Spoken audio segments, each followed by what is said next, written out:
এগুলি হলো রাজনীতির কতগুলি প্রেক্ষাপট। কোনো একটা দল যখন তৈরি হয় তার একটা মূল ইস্যু লাগে, এটা অন্য কোনো বিষয় না। আমি যদি আমার যদি লক্ষ্য যদি ঠিক না থাকে তা আমি ভুল পথে পরিচালিত হব। লক্ষ্য নিয়ে আমি সামনে এগিয়ে যাব। যেমন বিজেপি, তাদের একটা লক্ষ্য ছিল বিশ্ব মানে হিন্দুদের উপর একটা টার্গেট করে তারা এগিয়েছিল, কিন্তু বাস্তবে কি এখানে হিন্দু ছাড়া অন্য লোকরা তো আছে না, সেখানে মুসলিম আছে, খ্রিস্টান আছে, বুদ্ধ সবাই আছে। আজকে হয়তো এই জিনিসটা ওই বিভিন্ন দলগুলি চিত্রমাতাকে অনেকদিন যাবৎ ভুল বুঝিয়েছে, কিন্তু মানুষের নিজের অভিজ্ঞতার নিরিখে আমি যেমন বুঝতে পারছি এই রাজ্যে আর অনেক আমার মতো কর্মকর্তা রয়েছে বিভিন্ন রাজনৈতিক দল, তারাও বুঝতে পারছে, যার কারণে আগামী দিন ওইসব কথা কাজ হবে না। আপনি কোন বিধানসভা থেকে জয়েন করেছেন? আমি বিধানসভা দীর্ঘদিন বিভিন্ন দল করেছেন, সিপিআইএম করেছেন, কংগ্রেস করেছেন বা অন্যান্য দলও অনেকেই করেছেন। যাই হোক, সার্বিকভাবে এখন ত্রিপুরা রাজ্যের যে অবস্থা, সেই অবস্থার মধ্যে আমি মনে করি ত্রিপুরা মাতা ছাড়া বিকল্প ত্রিপুরা রাজ্যে জনগণের স্বার্থে বা কল্যাণে কোনো দলকে আমি খুঁজে পাচ্ছি না।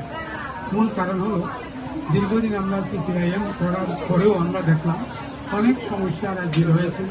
পরবর্তী সময় বিজেপি এসেছে, তার যে জটিলতা সারা রাজ্যের মানুষ যেমন জানে, আজকে যারা সরকারে আছে মন্ত্রী বিধায়ক ওনারাও জানে সরকারে আসার পর সারা রাজ্যে কীভাবে দমন পীড়ন বলা যায় রোলার চালিয়েছে, শহর থেকে গ্রামাঞ্চল থেকেও তারা বাধ্য হয়ে, যার কারণে এখন ত্রিপুরা রাজ্যের পাহাড়ি বলুন বাঙালি বলুন অন্য যে কোনো দলের লোক নতুনভাবে ত্রিপুরা মাতায় জয়েন করার জন্য বিভিন্ন পঞ্চায়েতে বিভিন্ন ভিলেজে তৈরি হয়ে আছে, কিন্তু এটা নির্ভর করবে ত্রিপুরা মাতার যারা কর্মকর্তা রয়েছেন অত্র অঞ্চলে বা এই বিভাগে সবাইকে সেইভাবে খুব ধীর এবং সুবুদ্ধি পরামর্শ করে এগিয়ে যেতে হবে।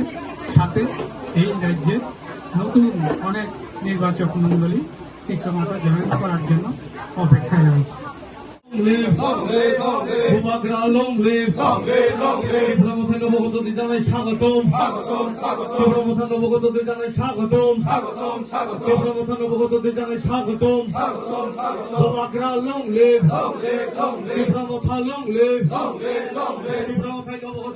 স্বাগতম বিজেপিতে করে ত্রিপুরা কথায় অবগত জানাই স্বাগতম।